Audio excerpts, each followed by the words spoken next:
Okay, good day mga ka-airsoft. Good day mga ka-bigman. Bigman, rolling tayo in 5, 4, 3, 2, 1. Okay mga ka-airsoft, good evening po sa inyo lahat. No? Today is our episode 88 of our kwentuhan session and tanungan portion. Okay, medyo na-miss ko to dahil medyo matagal-tagal tayo hindi nakapag-live, no, regarding kwentuhan session and tanungan portion. Pero hindi lang tayo nakafocus dito ha, dito sa mga nakikita nyo ngayon, no.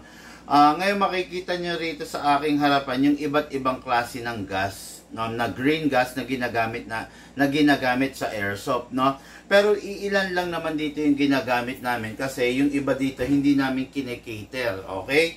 Kaya ngayon, hayaan nyo po akong ipakita ko sa inyo, ipakilala ko sa inyo para naman po hindi kayo na kakapa-kapa, no, kung ano yung dapat bang gamitin, kung ano ba yung magandang gamitin, kung ano ba yung maayos gamitin. Okay mga ka-airsoft, sit back, relax. Ngayon i-live natin. Iaayos ko lang ng konti yung camera natin, no. Medyo hindi pala tanaw kasi, no. So yan, yuyuko lang natin konti. Okay. Yan, sige, okay. So, salamin ko. So, ngayon, start na natin, no? Hindi na natin papatagalin. Mga ka-airsoft, kung meron kang katanungan, kung merong gumugulo sa isip mo, kung gusto mong kung gusto mong malinawan yung bagay na gumugulo sa isip mo, tara rito mga ka-airsoft, itanong mo kay Bigman. Okay, no? So, tara, start po tayo sa ating kwentuhan session, tanungan portion, episode 88. Okay, no? Nasa harapan ko, yung mga different types of green gas, no? Actually, hindi lahat ito ginagamit natin kasi hindi naman natin talaga, paano sabihin to? Hindi talaga ito yung produktong kinikater natin. Bakit? Number one, this is the 12 kg. Makikita nyo, ito yung talagang ginagamit natin. Mostly, madalas sa mga unit na suportado ng 12 kg. Halimbawa sa ENC, Double Bell, yan mga brand yan, no? Mga maker yan ng airsoft. ENC is a China, Double Bell is a China, WE is a Taiwan, di ba? Depende kung anong gagamitin mo, pero mostly ang ginagamit talaga is the 12 kg. Okay? Then makikita nyo to, this is the 14 kg, no? Ito yung mga ginagamit natin sa mga premium unit, ginagamit natin like sa mga unit na CNC full steel, makikita nyo sa CC Shadow, sa mga KJ Works. Yan, ito yung ginagamit natin. Ito yung gas na pang malakasan. Mas malakas siya kaysa sa number 12, sa 12 kg. Okay? So, lagay natin yan dito. Okay. Yan. Ngayon, may makikita rin kayong gas. Ito yung gas na inire-recommenda naman natin dun sa mga unit na ginagamit for a unit na commercial use, no? Mga unit na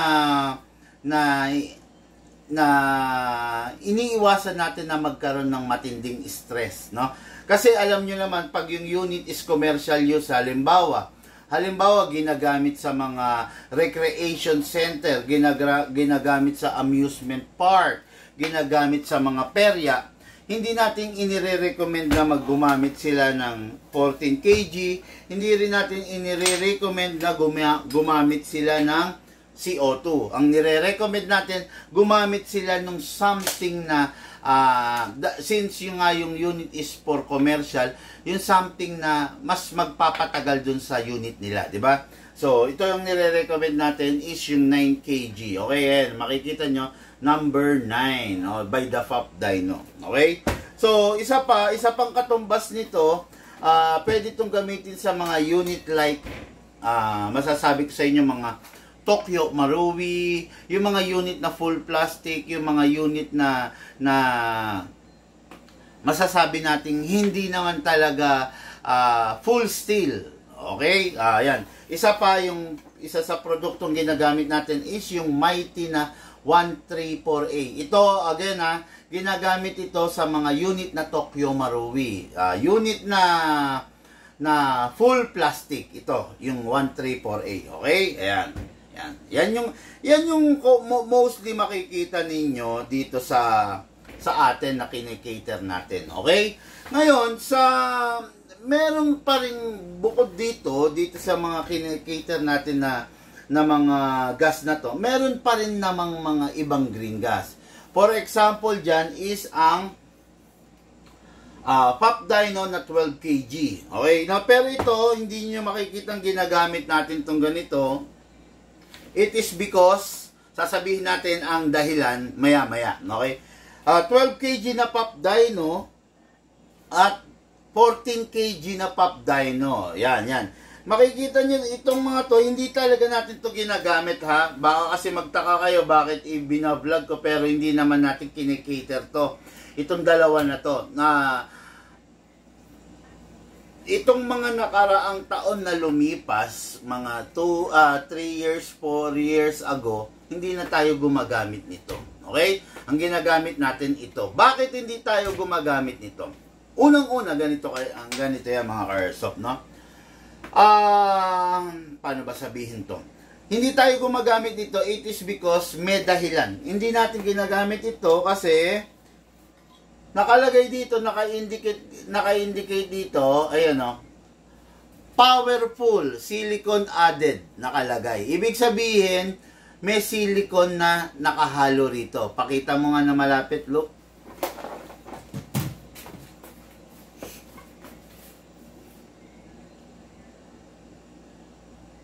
Sige, pakita mo na malapit.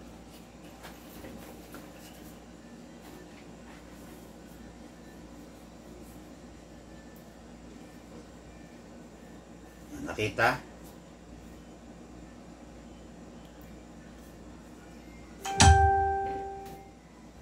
Okay, ayan, nakita nyo naman siguro, ha. Ganon din naman to yung 14 kg, ayan, more powerful lubricant added. Pakita mo na. Para at least meron silang, ayan, nakalagay dyan, di ba? More powerful. Ibig sabihin, powerful to. Okay? Yang isa na yan, okay? Itong isa na to is more powerful, sabi. Ibig sabihin, powerful to, ibig sabihin, malakas na to. Ngayon, dahil 12 kg siya, ngayon, mas malakas to dahil 14 kg siya. Okay? Ngayon, sige, ang tanong, Big Man, bakit hindi ka gumagamit niyan? Sabi nga, nakalagay, powerful, ito naman, more powerful, no? Bakit daw hindi tayo gumagamit nito? The reason why hindi tayo gumagamit nito is because may silicone oil added siya. Merong lubricant oil added. Oh, Big Man, hindi ba maganda yon? Merong silicone oil added para hindi na tayo magsisilicone oil doon sa unit na ginagamit natin. Maganda ba yon, Big Man? O, yan ang mga tanong, di ba? Yan ang mga tanong. Kayo kung mayroon rin kayong katanungan or kung mayroon kayong info na gusto nyong i-share, ibato nyo lang sa amin, no? Babasahin natin. Tapos titignan natin kung pwede, kung okay na tanggapin natin yung information na ibinibigay mo, okay? Sabi, powerful, more powerful. Sabi, with added silicone oil, with added lubricant oil, no? Ano nga muna to? Paano ba ano yan? Yung ring lang, yung ring. Okay, no? Yung may power. Hindi na ba dapat mag-silicone oil? Kasi nakalagay dito di ba? Actually, mga ka-airsoft, to tell you honestly, oo nga, meron nakalagay na oil dito sa mga gas. Kaya lang, yung oil na nakahalo rito is not enough to protect your unit. Okay, no? Yung oil na nakahalo rito is hindi enough para yung unit mo hindi na masira. Is not enough para yung unit mo hindi magkaroon ng wear and tear. May langis to, pero yung kasama niyang added na langis is hindi enough para protektahan yung unit mo. Ganon din to, may langis din to, pero hindi enough yon para protektahan yung unit mo. Okay? So, kaya hindi kami gumagamit nito. Bakit kami gagamit nito? Kasi, dahil ba may oil? eh hindi nga enough yung oil na added nito para protektahan yung unit. Bakit kami gagamit nito? 'Di ba? Ganun pa man, ayan. Masasabi ko na itong gas na to is a gas na hindi true rated. Pasensya na po sa mga gumagamit nito, pasensya na po sa mga nabiktima nitong gas na to, no? It's just that hindi ko siya nire-recommend na gamitin ninyo sa airsoft ninyo. It is because hindi siya true rated. Sino ba naman yung tao na ayaw makakuha ng eksaktong lakas, eksakto doon sa ibinabayad niya, eksakto rin sa ginagastos niya, di ba? Lahat tayo gusto na kapalit nung ginastos natin ay mapagserbisyoan tayo ng maayos nung pinagkagastosan natin. Di ba? O yan, may silicone oil to. Bakit natin gagamitin to? To protect our unit? Eh, hindi nga niya kayang protektahan yung unit. Di ba? Ganon din to. Hindi niya kayang protektahan. Kaya hindi tayo gumagamit nito kasi hindi siya true rated. Yung nakalagay na oil sa kanya is not enough para protektahan yung unit. Bakit mo gagamitin ito? In short, ganito. Ganito Ganito. Kaya ka kumukuha ng security guard doon sa business mo or sa establishment mo para kahit wala ka, ay protektahan niya yung establishment mo. Tama ako, mali? Diba? Kaya tayo kumukuha ng security guard para i-secure niya yung area natin. Okay? Kung hindi kayang i-secure ng security guard yung area natin against trespassers, ano pa ang silbi ng security guard? Diba? Kaya ka kukuha ng security guard para maprotektahan niya yung property line mo. Bakit ka kukuha kung hindi naman pala niya kayang protektahan yung property line mo? Di ba? Yan, isa sa ano yan? Isa sa bagay na ano, totoo yan. Okay? Kaya ka nag-a-apply ng wax dun sa sasakyan mo or sa motor mo para maprotektahan niya yung pintura, yung pagiging makintab ng sasakyan mo. Diba? Ngayon, paano kung yung wax hindi pala kaya protektahan yung sasakyan mo? Di walang silbi. Diba? Kaya ka nagwawax sa sasakyan mo para lagi siyang makintab. Kung hindi naman pala siya makintab, hindi niya kayang protektahan yung paint ng sasakyan mo, sayang yung wax na ginagamit mo. Ibig sabihin, walang silbi. Okay? Diba? Ito. Bakit ka nag-a-unli rice? Kaya ka nag-a-unli rice sa inasal or sa mga samgyupsal o sa mga paresan para mabusog ka. Para lumakas ang katawan mo during the heavy works. Diba? Ngayon, bakit ka mag-a-unli rice kung hindi ka naman nabubusog? Diba? Kaya ka nga mag-a-unli rice kasi gusto mo mabusog. Gusto mo marami kang calories para i-burn dahil nagtatrabaho ka as construction worker. Kung hindi ka naman nabubusog, para ano pa yung unli rice? Diba? Yun lang yun diba mga ka-airsoft? Kaya ka tumatawag ng bumbero pag merong nasusunog para mamatay yung apoy. Tama? Ngayon, kung hindi rin lang naman kayang patayin ng bumbero yung apoy, bakit kailangan mo pa siya? Hindi mo na siya kailangan. Di ba? Ganon din to. Bakit tayo gagamit nito? Dahil sabi niya, merong powerful silicone added. Kung yung silicone added na nakalagay dito, hindi naman niya kayang protektahan yung airsoft natin, anong silbi nito? Bakit tayo gagamit nito? Isang tabi natin to, bakit hindi tayo gumamit nung hangin na puro? Diba? Dahil may halo to, tandaan nyo hangin to, green gas. Dahil may halo siyang langis, hindi siya purong hangin. Hindi siya true rated. Dahil may halo. Ngayon, Kaya ang ginagamit natin is yung purong hangin. Walang halo. Lahat hangin. Di ba? Kasi ito ay, purong hangin. Di ba? Purong hangin. Hindi katulad nito na may halo. Di ba? Ngayon, gagamit tayo nito, kaakibat ng paggamit natin nito is nag-i-spray tayo manually ng silicone oil dun sa unit natin. Okay? Kasi, yung silicone oil, ang silbi niyan is to protect the unit from wear and tear. Okay?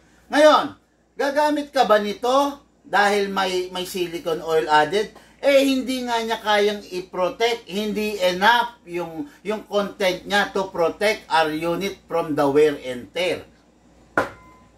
Kaya, ang ginagamit natin is yung silicone, yung mighty gas na purong hangin. Mighty, malakas. Diba? Matapang. Ayan.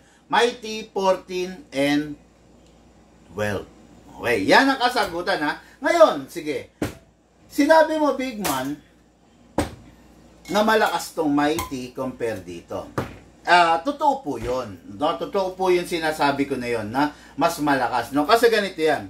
Alam nyo ba na yung number 12 pa lang ng Mighty, ang katumbas niya is yung number 14 ng Pop Dino. Okay?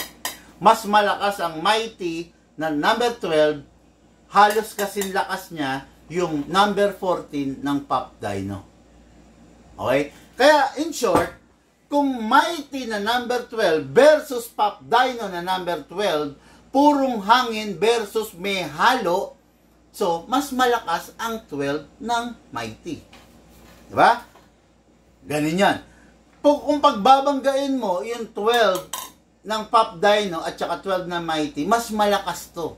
Kasi ito purong hangin, ito may halo. Ang kasing lakas nito is yung number 14 ng Pop Dino. Okay? Ibig sabihin, ito, number 12 ng Mighty, number 14 ng Pop Dino, magkasing lakas.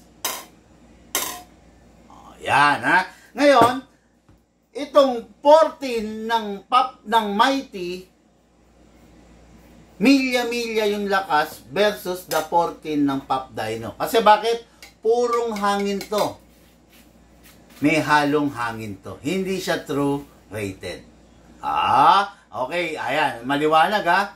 Mas malakas ang number 14 versus number 14 ng Mighty. Okay. Kaya ngayon, ganito.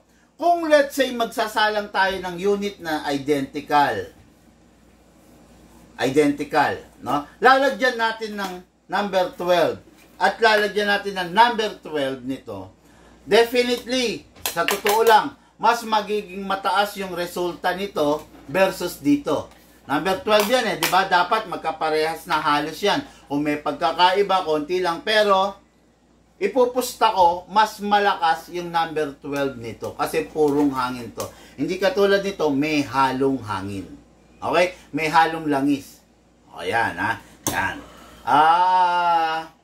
Marami kasing nagtatanong regarding sa bakit hindi raw ako gumagamit ng isang klase ng gas, bakit daw hindi ako gumagamit ng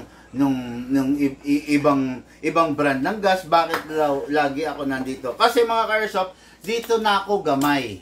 Ito, pag itong ginagamit ko, nagiging kabisado ko yung isang unit kung malakas ba siya or mahina. Kasi ito yung dito ako nasanay. Hindi ko naman sinasabi na pangit to or ito or ito yung katambal niya. Hindi ko sinasabi na pangit to, kaya lang mas hiyang ako rito. Mas kabisado ko na yung unit pag ang gamit ko ay itong brand na to. Dahil ever since na nag-start ako, nagsimula ako, majority ng ginagamit ko is this brand. Hindi ako gumamit nito ng matagal. Siguro minsan I think dumating sa punto dati na nagkaubusan nito ng ilang buwan. So, gumamit ako ng ganito. Pero yun nga, sa paggamit ko ng ganito, hindi talaga ako nag-e-enjoy. Hindi ako masaya sa paggamit nito. It is because yung lakas na hinahanap ko sa isang unit, hindi ko nakita dito. nakita ko siya dito sa brand na to. Okay? Yan, okay. Maganda yung yung at least nalalaman ninyo, 'di ba? Na at least na ninyo kung ano yung pagkakaiba ng dalawa. Again hindi ko po sinasabing pangit to. Nagkataon lang na mas gusto ko to dahil purong hangin siya. Wala siyang halo. True rated. Ang lakas niya, true rated. Hindi katulad nito, underrated. It is because may halo po siyang added silicone na hindi naman kayang pumoprotekta doon sa unit natin. Okay? Ayan. Yan ang pagkakaiba niyan. Yan ang pagkakaiba nito. Kaya ngayon, kung gagamitin nyo to, tapos gagamitin nyo to, mararamdaman nyo, tapos may krono kayo, mararamdaman nyo na mas mahina to laban dito. Totoo po yan, no? Hindi ko po kayo gino-joke or what. Mas gusto kong performance nito laban dito. Okay? Ayan, okay.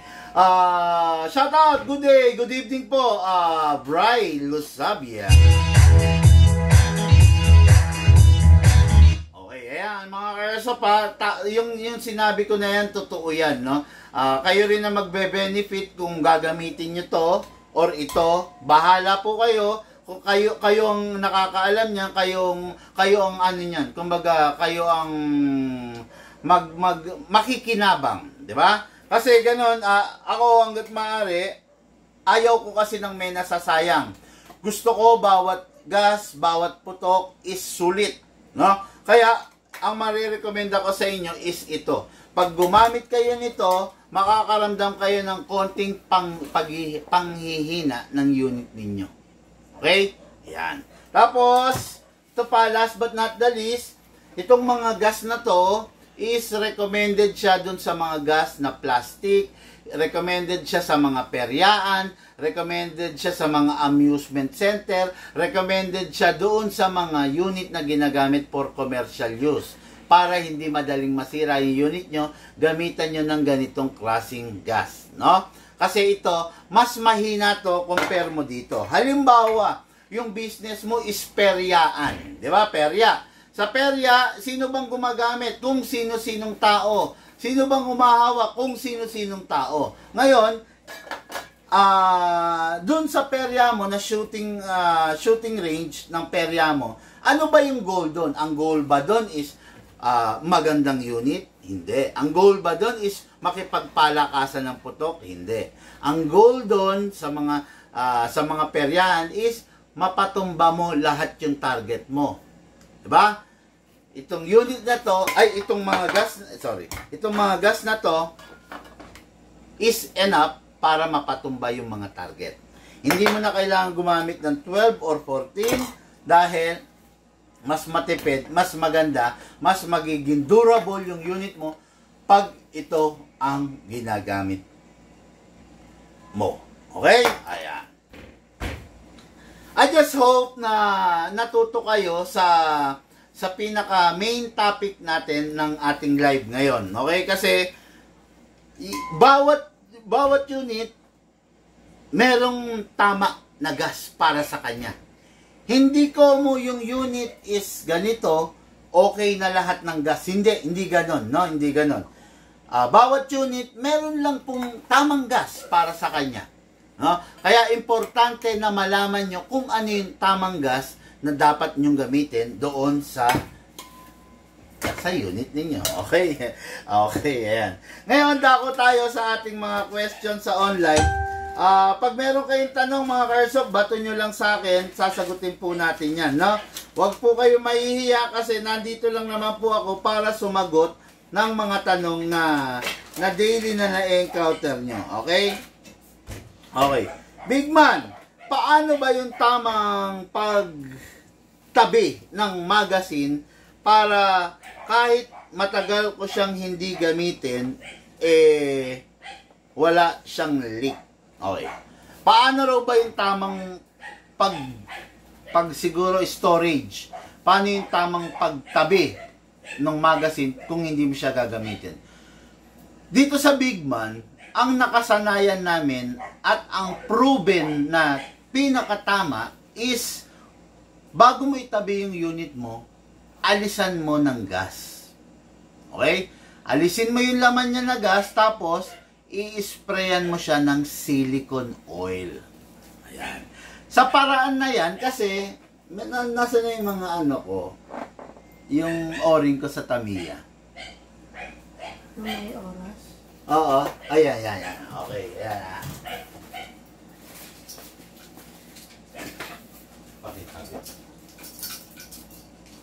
Okay mga ka-airsoft, hindi nyo natatanong, ang inyong lingkod ay isang Tamiya player.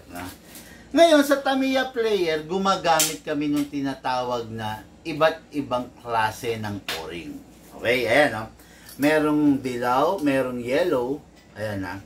Merong yellow, merong black, merong green, at merong red. Ayan na. Iba't ibang klase ng o-ring. Ngayon, gumagamit kami ng iba't ibang klase ng o-ring para ma-achieve namin yung stopping power ng Tamiya namin. Di ba? Kasi yung Tamiya, wala naman talaga siyang driver. Wala siyang remote. Ngayon, stability pala, sorry. Ang nagdidikta ng power ng isang Tamiya, mini 4-wheel drive, what I am talking about, is the motor. Okay. Ngayon, yung Tamiya may braking system.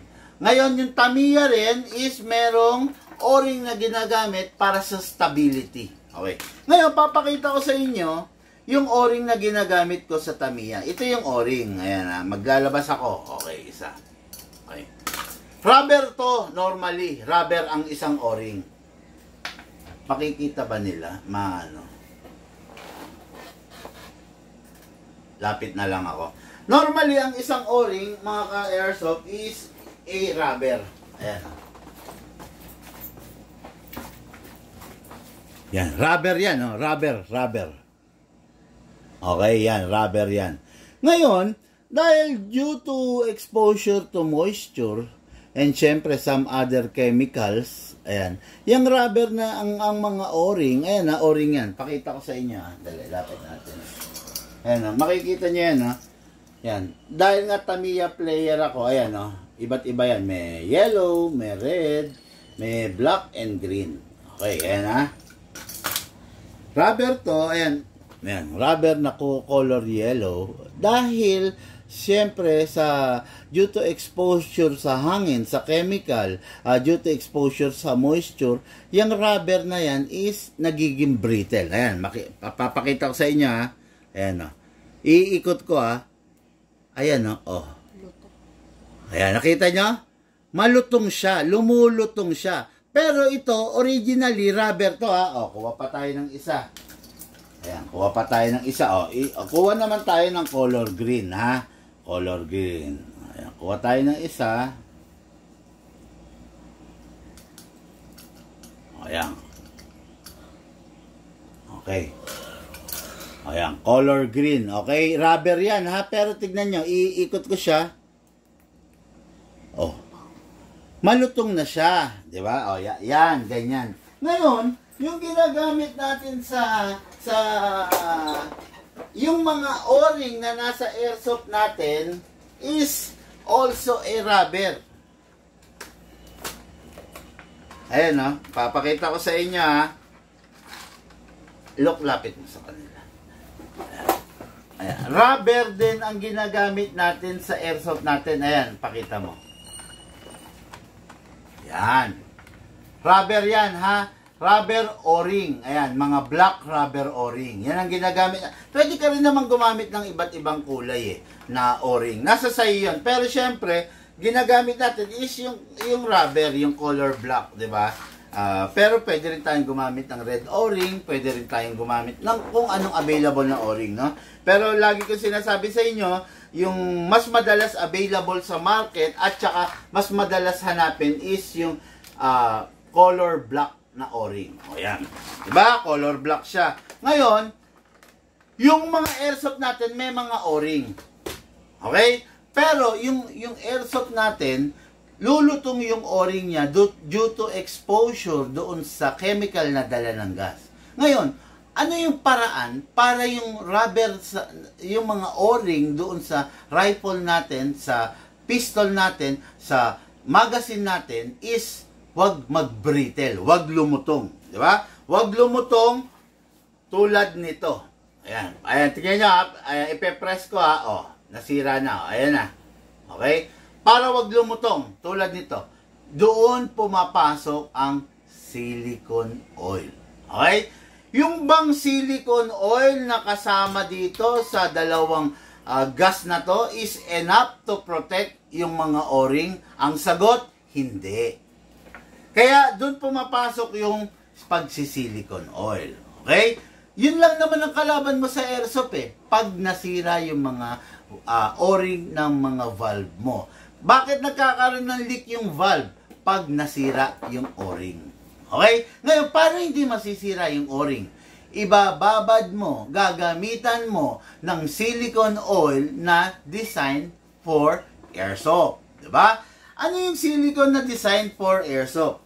Yung silicone na design for airsoft is a silicone that is, acetone free. Okay? Yung acetone, yung acetone, yun yung nakakapagpalutong, yung acetone content ng every lubricant ang nakakapagpalutong doon sa o-ring or sa rubber or sa ABS plastic ng mga airsoft natin. Okay? Kaya hindi pwede yung may acetone content. Bakit? Ang mangyayari magbi-brittle yung masisira yung mga ABS plastic na laman ng airsoft natin plus yung rubber o-ring natin. Okay? Ngayon, paano yung tamang storage ng isang magazine pag hindi nagagamitin? Unang-una, pasingawin mo yung hangin, then ibabad mo ng silicone oil. Okay, yan ha? Yan, payo ko yan sa inyo para hindi kayo mamroblema dun sa unit nyo. Yung unit, ginawa ng Japan, ginawa ng Taiwan, ginawa ng India, nanggaling sa India, nanggaling sa US, nanggaling sa Taiwan, nanggaling sa China. Pag yung unit nila nanggaling sa China, Pag yung unit nila nanggaling sa Taiwan, sa Japan, walang gas papasok dito sa Pinas. Diba? Walang gas yan. Papasok dito sa Pilipinas yan, walang gas. Ngayon, bakit walang gas? Para hindi muna mapuwersa yung mga rubber o-ring at hindi mapuwersa yung unit pag habang travel. Diba? Yan ang dahilan. Ngayon, yung iba kasi, sinasabi nila, dapat daw mag-iiwan ng konting hangin doon sa magazine. Wala naman tayo pong dapat pagtalunan dyan. Kung yan ang gusto mo, mag-iwan ka, edi okay. Kung sa tingin mo makakatulong yon, edi okay. Pero ang tanong, sinong nagsabi nun? Diba? Sinong nagsabi na dapat nag-iiwan ng konting hangin? Bakit? Bakit? Una pong nakasanayan yan sa airgun. Diba? Yung mga airgun na gumagamit ng CO2, yung mga matatandang may airgun, ang sabi nila, nag-iiwan daw sila ng hangin sa loob para hindi mag-brittle, hindi umurong, hindi masira yung o-ring. Ang tanong, hindi ba nagkakalik? Nagkakalik pa rin naman. Di ba? Nagkakalik pa rin naman eh. Kahit nag-iiwan kayo ng konting hangin. Di ba? Nagkakalik. Pag binalikan nyo yung unit ninyo, wala nang hangin kasi nagkalik. Di ba? So, ang tanong, effective ba na iniiwanan ng hangin? For me, hindi. Di ba? Kung mag-aaral ka lang, kung nag-aaral ka lang ng science mo, kung naiintindihan mo ang physics, kung naiintindihan mo yung topic regarding matter, regarding pressure, di ba? Lahat ng pressure soon will came out. Di ba? Bakit yung lobo? Bakit yung isang balloon? Merong hangin yan. Well, in fact, kahit ibuhol mo siya, may hangin siya sa loob. Di ba? Walang singaw yan, walang leak yan. Pero, dumarating yung punto na lumiliit siya. Di ba? Yung balloon, yung mga binebenta sa palengke, yung mga binebenta sa simbahan, yung mga ginagamit natin sa party, balloon. Pero bakit nakabuhol? Pero bakit sumisingaw? Di ba? Kasi, kung nag-aral ka lang ng science, di ba? Anything na may pressure, hahanap at hahanap yan ng weakest spot para sumingaw yung pressure. O, ganun yan. Walang pressure na mananatili doon sa storage ng panghabang buhay. Wala. Wala po. No? Isang example na nga dyan is yung balloon, yung lobo. Diba? Ang laki-laki ng balloon. Bakit after 1 week, ang liit na lang niya? Diba? Pero nakabuhol yun. Bakit ganon? O, diba? Bin Brian Bayato Anthony, salamat sa bagong kaalaman, idol. Shoutout pala, idol. Cream student. Malapit na makuha diploma ko, idol. Excited na po ako makapunta dyan, idol. Thanks, Sir Bin Brian. Okay, shoutout sa iyo, bossing. No? Pa-share po yung live video natin, mga Ersop, ha. Pa-share para po maraming matuto doon sa topic natin ngayon. Para maraming makaalam, no, nung ginagawa nating pagtuturo o para sa ating hobby na airsoft, no? Okay, so nasa na tayo, no?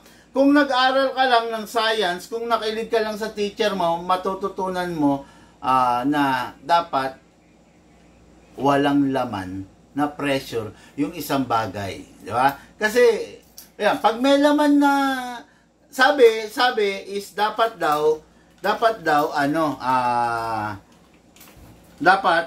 mag-iwan ng laman. Yun yung tinuro ng mga dating nag-e-airgun gumagamit. Hindi naman effective eh. Way back kasi wala pang silicone oil noon, di ba? Yun yung kasagutan noon. Nung nauso ang mga airgun way back 20 years ago, 25 years ago, 30 years ago, wala pa pong silicone oil non. Kung meron mang oil non, yung oil na available during that time is purus chemical ang laman. 'Di ba? Yung mga rubber lumalambot or nagbi-brittle dahil sa chemical. Subukan mo yung interior na gulong. Ibabad mo sa kerosene, sa gaas. Lolobo yun, lalaki, magiging bloated. Tapos, malutong. O, di ba? Malutong. Subukan mo yung interior. O kahit yung gulong, rubber yan, di ba? Ibabad mo sa gasolina. Tapos, nakababad sa gasolina, paandarin mo. Biglang, anong mangyayari? Mabilis mapudpod kasi nababad sa gasolina eh. Subukan mo yung gulong, ibabad mo sa langis. Tapos nababad sa langis, paandarin mo, ubos kagad yung gulong mo. Kasi bakit? Nababad sa langis. 'Di ba? Na-contaminate nung chemical yung isang produkto. Yun ang sagot doon. Okay? Ngayon, way back, 30 years ago, nauso airgun, wala pa namang silicone oil nun eh. 'Di ba? Kaya yung mga tao, pumipilit maghanap ng paraan kung paano, kung anong kasagutan, kung paano na yung rubber o-ring is hindi mag-brittle. O, 'di ba? Yun na lang ang naisip nila kasi yun ang available nun. Pero sa totoo lang, kung way back kung merong available na silicone na acetone free nung panahon na yon, hindi mauuso yung haka-haka na yung airsoft, dapat may tirang hangin pag itatabi mo. Di ba? Ganun yun, ha? Yan mga ka-airsoft, totoo. Ay, Lucas pa, tabi nga to. Yan, yung pinayo ko na yan, totoo yan na nangyayari sa realidad, no? Na yung merong mga taong matitigas ang ulo na hindi naniniwala na dapat nilalagyan ng silicone oil yung airsoft, 'di ba? naniniwala sila na dapat nag-iiwan ng hangin sa airsoft. Ngayon, pag tinabi nila ng 3 buwan, 2 buwan, 6 na buwan, 1 taon, pagbalik nila, yung hangin na nandun sa magazine nila, wala na. Sumingaw na sa valve. At pag nilagyan mo ng hangin yung valve mo, sumisingaw na. Bakit? Kasi, nagbababad ka ng gas doon sa magazine. No? Dito sa Big Band, hindi kami nagbababad ng gas sa magazine. Sa totoo lang. Never kami nagbababad ng gas sa magazine. No? Talagang pinapasingaw namin, hindi katanggap-tanggap dito sa amin yung nagiiwan ng gas. Sabi nila, iiwanan mo lang naman ng konti. Oops! Paano mo malalaman kung konti na lang ang laman? Yan, di ba? Ang tanong, nag-iiwan lang naman ako ng konti, big man. Anong basihan mo ng konti? Meron ka bang meter? Meron ka bang gauge? Para masabi mong konti yung iniwan mo? Di ba? Ganyan yan eh. Anong konti? Yung konti ba na yon hindi kayang manira ng valve? Di ba? Ganyan yan, di ba? Yung valve nag-hold ng pressure. Hindi ba masisira yon? Sisira yon. For example, itong gas na to. Gaang lang nito. Kaya ko itong bitbitin. 2 minutes? 5 minutes? Sa tingin nyo ba kaya ko itong bitbitin ng 10 minutes na nakaganyan? Kaya ko ba itong bitbitin ng 30 minutes? Kaya ko ba itong bitbitin ng 1 oras? Ang tanong, hindi.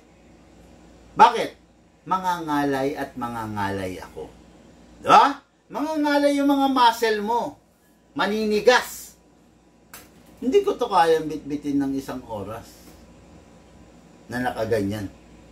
Pero kung tatanungin mo ako, 5 minutes, kaya ko to. 2 minutes, kaya ko to. Pero hindi ko siya kayang bitbitin ng 30 minutes ng 1 oras kasi mangangalay. Ganon din po yung mga valve natin. Yung mga valve natin consists of spring, consists of shafting, consists of brass, consists of O-ring. Kaya niyang i-hold yung pressure. 1 day, 2 days. Pero hindi forever. Hindi months, hindi years. Okay? Ayan. Yan, yung mga kukontra dyan, siguro, hindi kayo nag-aaral during high school days nyo, di ba? Siguro panay cutting classes kayo. Hindi kayo nakikinig sa teacher nyo, di ba? Malamang sa malamang, ganun kayo. Di ba? Yung pressure tank nga di ba? Kailangan yun, ang hangin nun, in and out. Subukan mo yung pressure tank, ibabad mo, yung pressure tank ng tubig, ha? Kailangan ang tubig nun, in and out, ginagamit. Subukan mo yung pressure tank mo, ibabad mo ng 1 buwan, walang galawan. Matindi yung pressure niya. Ano mangyayari? It's either pumutok yung pressure tank mo or sumingaw yung compressed air na nandun sa loob ng pressure tank mo. Diba? Akala nyo ba yung pressure tank is purely water? Hindi.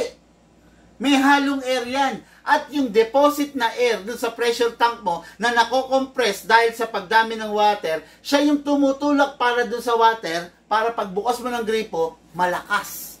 Sumisirit. Okay? Kung sa tingin mo yung pressure tank, yung mga tangke ng tubig, walang hangin sa loob yan, pag yan walang hangin sa loob, hindi lalabas yung tubig. Hindi lalabas yung tubig. Di ba? Hindi lalabas.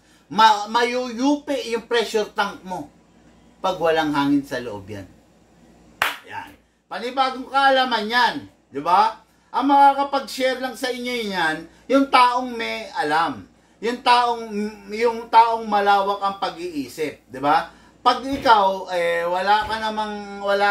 ang alam mo lang, mang-hate, mang-bash, sumausaw dun sa mga trending na mga pagkakamali ng vlogger, trending na sinabi ng mga artista, trending na mga sinabi na pagkakamali ng mga politiko. Kung ang alam mo lang mang-bash, eh hindi mo alam yung mga bagay na yan. Di ba? Yan. Kaya ano yan eh, di ba? Kaya yun nga, dapat malawak ang pag-iisip mo. Good evening, Sir Bigman. Ask ko lang po, ano yung ginagamit nyo kapag maintenance? Kayo, ng unit, like panglinis nyo ng unit. Ano yun? Solid degreaser yung kung tawagin namin, no? Solid, ano yun, na panglusaw, no? Panglusaw ng mga grime, yung mga matitigas na ano to? Na langis na sumuot doon sa mga kaloob-looban. Solid degreaser, ano yun, galing sa Ford na ano yun, na car company. Doon galing yun, no? Ang purpose niya is para maabot nung liquid yung mga hard to reach area. Nilulusaw niya yung mga old na lubricants. Tapos pinapalitan na lang natin nung bagong lubricants. Ayan, di ba? Ayun. Shout out Sir Edward Vincent de Jesus. Okay, Big Man. Next question natin. Okay, Big Man. Pros and cons ng unit na hindi in-upgrade. Okay. Pros and cons ng unit. Siguro, I will assume na ang tinutukoy mo is piston. Look, doon sa aqua ko, gawan mo nga ako ng saging. Meron pa? Wala na. Wala na sa kawali? Konti na lang. Lagyan sa aqua. Tapos, Yes, yung sa blue, yung malaki. Tapos lagyan mo lang ng yellow, tapos konting gatas. Yung tira mong gatas. Ha? Okay, no? Tapos lagyan mo yung yellow para malamig, ha? Ayun. Ano raw yung pros and cons ng unit na all stock, hindi upgraded? Okay, syempre, number 1, no? Pros muna tayo. Number 1, ang pros niya, syempre, mura. Di ba? Yung unit na hindi upgraded, syempre, mura. Mas mura kaysa sa upgraded. Ba? Mura.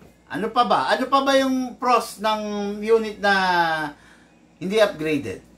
Pros niya, mura. Ang pros niya, masasabi ko is magaang. Mas magaang siya. Kasi mas mabigat yung yung upgraded eh. Kasi syempre yung barrel mas makapal. 'Di ba? Mura sa presyo, ha?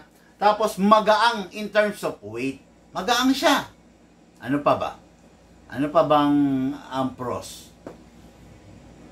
Yun lang ang nakikita ko. Ano yung mga cons niya? Cons niya, syempre, number 1, matibay na. Diba? Yung unit na naka-fix outer barrel is hindi kumakalog. Pag kasi yung bagay kumakalog, merong wear and tear na nagaganap. Diba? Merong pagka-pudpod, merong pagka-upod, may pagkasira. Kasi kumakalog diba? Ngayon, yung naka-fix outer barrel, hindi na kumakalog. So, mas matibay. Pangalawa, mas malakas. Kasi, may upgrade, naka-fine tuning, naka-trigger job. Mas malakas. Pangatlo, mas accurate. Diba? Kasi, naka-fix outer barrel Hindi kumakalog yung barrel. So, pag hindi kumakalog yung barrel, safe na safe at tahimik lang yung inner barrel. Bakit? Ano ba yung inner barrel? Yung inner barrel, dyan dumadaan yung bibis. Imagine nyo na lang, habang dumadaan yung bibis, kumakalog tong barrel, so, yung bibis na dumadaan, nawawala sa tamang landas. Kasi kumakalog siya Diba? Kumakalog siya dahil umuuntog dun yung outer barrel yan. Diba? Mas accurate ang unit na naka-fix outer barrel. Okay. Ano pa ba? Mas mabilis ang cycle. Diba?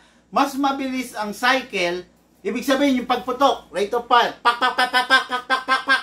mas mabilis pag naka-fix outer barrel. Pag hindi naka-fix outer barrel, medyo mas mabagal. Diba? Ganito, tatandaan nyo to Kaya tayo nag-upgrade para makamit natin yung better unit para sa atin. Diba? Yung hindi upgraded is not the better unit para sa iyo, para sa atin. Kasi, yung mga upgrade is not a nonsense upgrade. Yung ikinakasa natin is yung mga upgrade na merong kwenta, merong silbi, merong pakinabang. Di ba? Hindi tayo nag-upgrade ng mga unit na para lang pumorma, para lang gumawa po siya. Hindi natin ginagawa yon. Yung upgrade na ginagawa natin is para mas maging maayos at kapaki-pakinabang yung unit. Ayun! Di ba?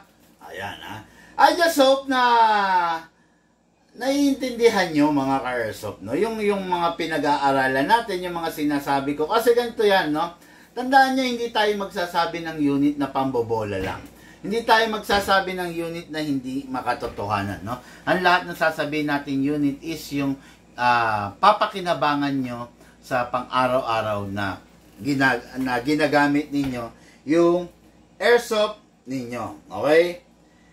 Okay. Big Man, pwede bang pakilinaw kung ano ang nasasakupan ng iyong lifetime warranty? Okay. Ang nasasakupan po ng ating lifetime warranty is the whole unit. Ay, hindi. Hindi the whole. Ang nasasakupan po ng ating lifetime warranty is the 98 or 99% ng unit. Okay? Halimbawa, yung internals niya may nasira. Tapos, hindi naman siya resulta ng misuse.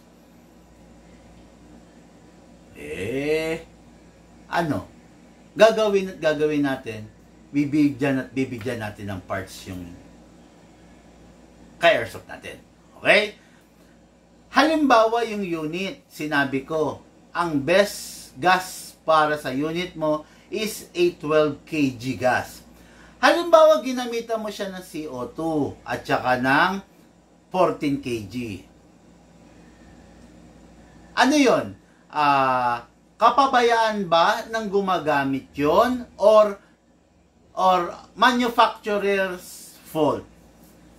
Sinong na may mali doon? Halimbawa, yung unit is for 12 kg only. Pero ginamitan mo ng 14 kg or ng CO2. Sinong nagkakamali doon? Yung bang gumawa ng unit or ikaw na gumagamit? Malamang sa malamang ikaw.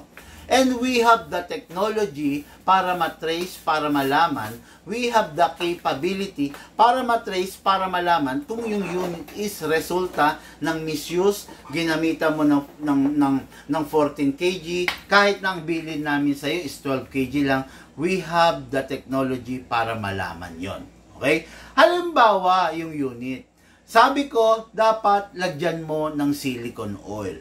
Pero, hindi mo nilalagyan ng silicone oil. Again, we have the technology, we have the capability para malaman kung ginamitan mo o hindi ng silicone oil. Okay? Halimbawa, yung unit, ginagamit mo, nalaglag mula third floor hanggang sa pinakababa. So, yung unit, may mababasag, may masisira. Ang tanong, sinong may kapabayaan doon? Yung bang binilhan mo? Yung bang gumawa ng unit? Or ikaw na gumagamit? Malamang sa malamang, ikaw na gumagamit. Yun yung mga misuse. Okay? Pero ngayon, halimbawa ginagamit mo yung unit mo.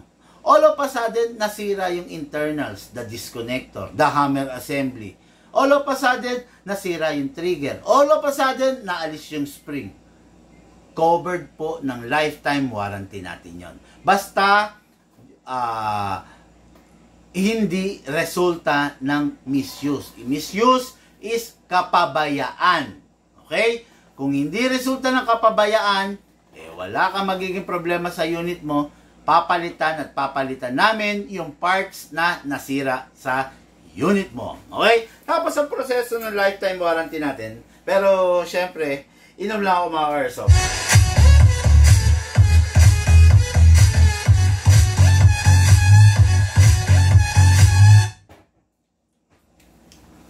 Ano yun? Purong gatas? May saging sa ilalim. Tamis! Punuin mong tubig. Gusto kong tubig eh. Punuin mo lang ng tubig lang. Kumbaga dagdagan mo ng tubig, ha? Tapos ako na bahala. Huwag mo haluin. Ayun. Ayan. Basta, hindi resulta ng misuse, wala kang magiging problema. Ngayon to. Yung unit, syempre, para magawa namin, kailangan madala mo sa shop. Halimbawa, yung unit mo.